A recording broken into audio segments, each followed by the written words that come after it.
In this video, we will go over how to solve multi-step equations. So given the first equation, solve this equation right here. And the first thing we want to notice is that there are parentheses. And when there are parentheses with this number out front, that means that we're going to need to distribute. So we're going to distribute 9 and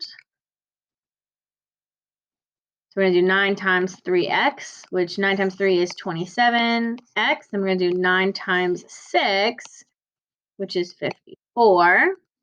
And then we have a negative 6 out front here. That minus sign goes with the 6. It's a negative 6. So negative 6 times 7 is a negative 42x.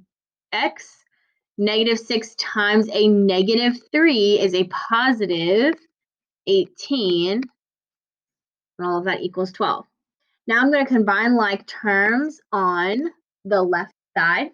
So 27x minus 42x, that minus sign counts for that. So 27 minus 42 is negative 15x. And then I have a positive 54 and an 18. That gives me positive 72.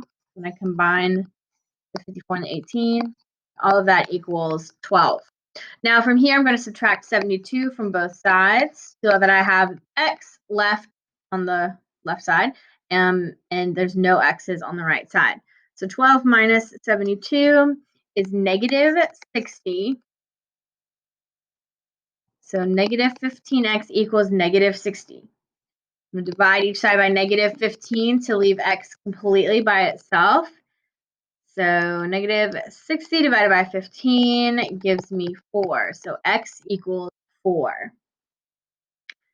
In this example, the first thing that you'll notice is that there's a fraction. Before you freak out, we're going to treat this fraction like it's any other number in front of our x.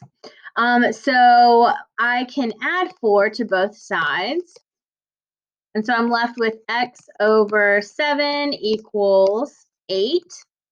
And what you need to remember is that x over 7 is the same thing as 1/7 x, or you can just think of it as x divided by 7. So how do you undo a divide by 7? You multiply by 7. So we're going to multiply each side by 7. So 7 divided by 7 is just plain old 1, so you're left with x by yourself. And then 8 times 7 gives you 56. So x here is 56. This equation, you'll notice is that there are x's on both sides of the equal sign. We're going to deal with the right-hand side first because I see that I have an 11x and a 2x, and I'll need to combine those terms before I move forward. So 11x plus 2x is 13x minus 5, and that's going to equal 3x minus 25. I'm going to move the 3x to the other side by subtracting it from both sides so that my x's stay positive.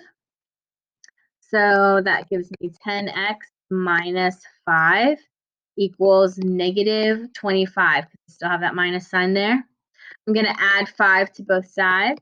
So negative 25 plus 5 gives me 20 equals 10x. Sorry, that is a negative 20. Equals 10x. And if I divide both sides by 10, I will get x equals negative 2.